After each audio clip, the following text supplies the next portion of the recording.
So, basically a medically unexplained visual loss is a patient who looks normal to you, but yet says I can't see either in one eye or in two eyes. So, the patient looks something like this and he comes to you saying, doc, I can't see.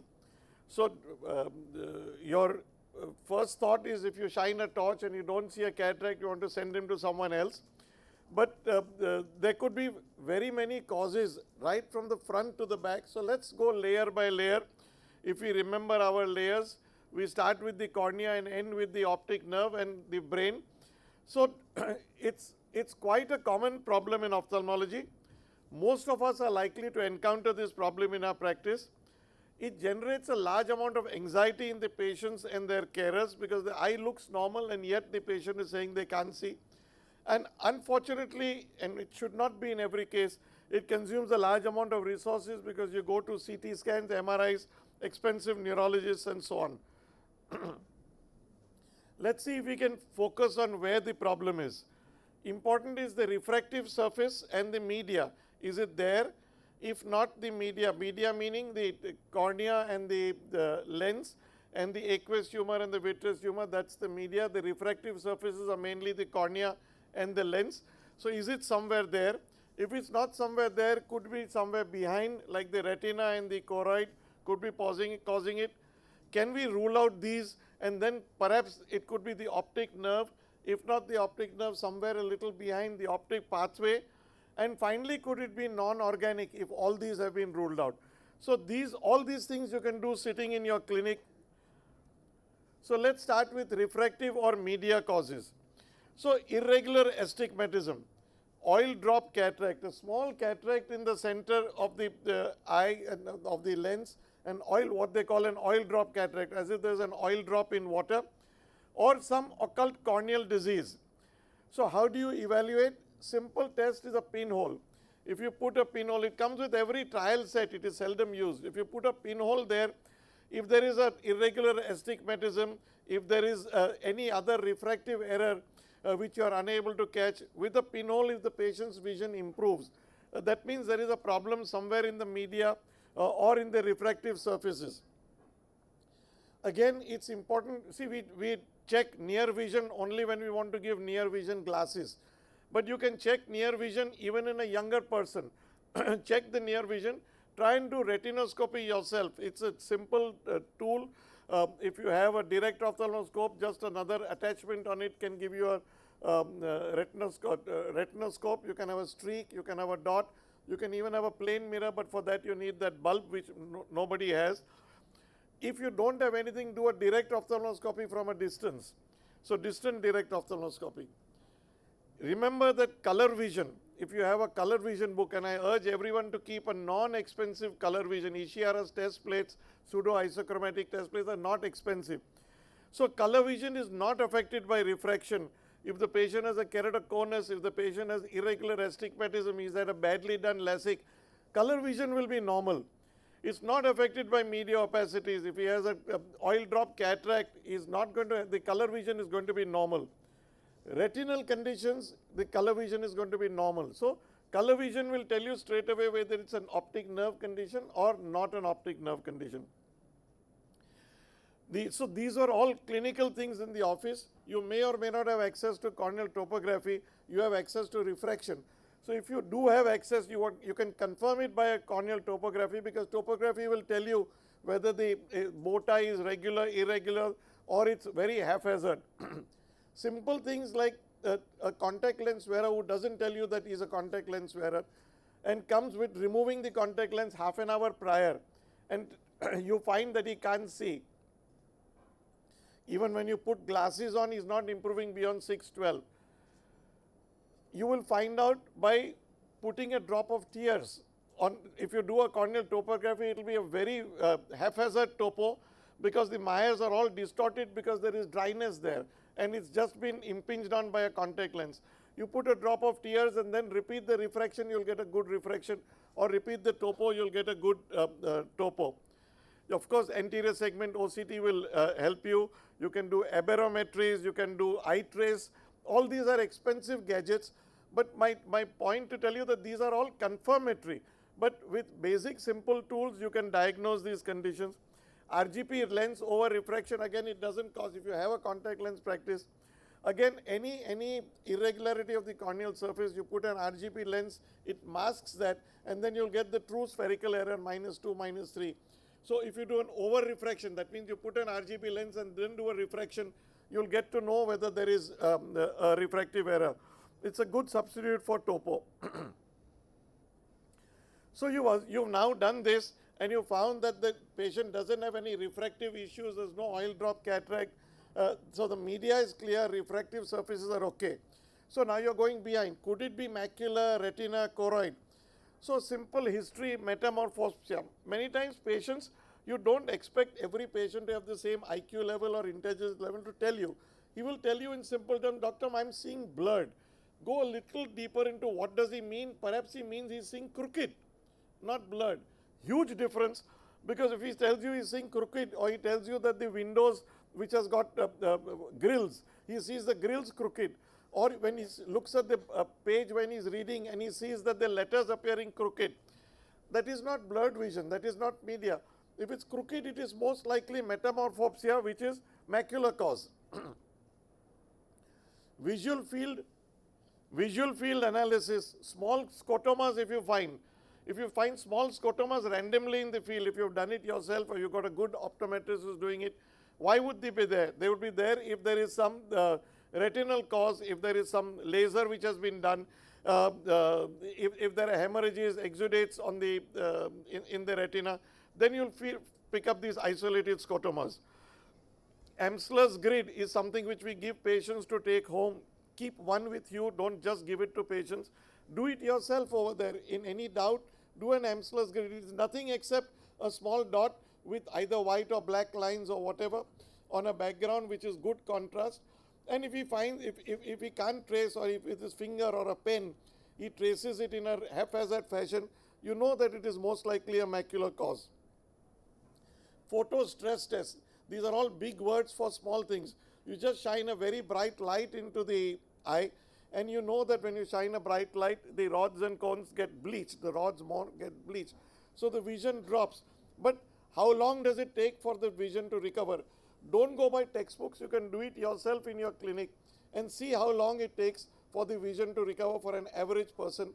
And somebody who's got a rod cone problem, they will take longer time to recover and read the same line again. Rashmin, I think, will talk about the importance of the relative afferent pupillary defect, something again which is tremendously underrated, because if you are a busy practitioner, your optometrist has done pupils or has not done pupils, that has mechanically reported them as normal, and they come to you with fully dilated pupils, because the whole object of your sitting there for 3 hours in an OPD is to diagnose cataracts. So the pupil is already dilated. So you've missed out on anything to do with the pupil.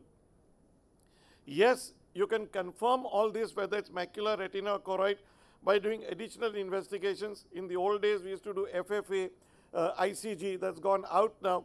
Most people now jump straight to the posterior segment OCT, ERGs, multifocal ERGs, and so on. So we have a lot of things in our armamentarium. But don't use that as an excuse for not diagnosing it clinically. You do that to confirm, you do that to find out more details. So we've diagnosed that the media is okay, we've diagnosed that the macula seems okay, there's no metamorphopsia, Amsler's grid is normal, retina and choroid seem to be fine, but patient cannot see. So now it must be something further back, the optic nerve, optic visual pathway. Again, the relative afferent pupillary defect, it's very critical that we do it ourselves. It's worthwhile sending the patient home and calling the patient the next day if he's got a dilated pupil, if you're not sure. So it's critical, it's very objective. It's very objective. You can't go wrong with that. It's underemphasized and unfortunately it's over-delegated. Very few eye surgeons do it themselves. They usually rely on assistants.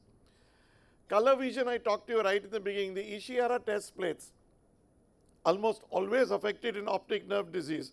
If I want to distinguish between a angry looking disc, is it optic neuritis or papilledema? Yes, color vision, if it's badly affected, goes more in favor of optic neuritis. In early papilledema, you don't get the color vision so badly affected. It's only late that you get that. So any inflammatory cause in the optic nerve, color vision will be affected. You can do perimetry, you can do 10-2 instead of the regular glaucoma perimetry, which will pick up small scotomas as well. Now you've done all this and the patient is still not seeing. So perhaps the cause lies elsewhere, cause lies somewhere in his brain. Maybe he's a hypochondriac. Hypochondriac is somebody who invents a disease because he wants the attention. He loves to be sick, to be a martyr, to have people fawning over him. Malingerer is something different. He is doing it for a vicious reason. He wants to take leave from work. He wants to sue his employer. You removed a foreign body and he says he can't see because he wants to sue you for something. So those are malingerers. The Munchausen syndrome is somebody who loves visiting hospitals, going from hospital to hospital to hospital and passing his time that way. So these are some of the spectrum of people with non-organic visual loss. How do we diagnose it? If severe bilateral, if it's moderate or severe unilateral, it becomes very easy. It's a little more difficult if it's mild to moderate bilateral.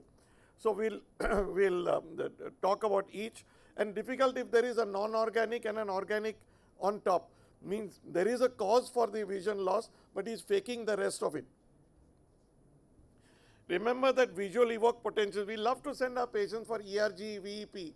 VEP is not always diagnostic. The use of pattern evoked potentials in the diagnosis of non-organic visual loss is controversial. Many subjects can alter or extinguish their pattern VEP. So don't go alone by VEP. You need to do clinical examination. So severe bilateral patients says, I can't see both eyes, but he walked in alone without an assistant to your clinic. Straight away it's a red flag that he's faking it.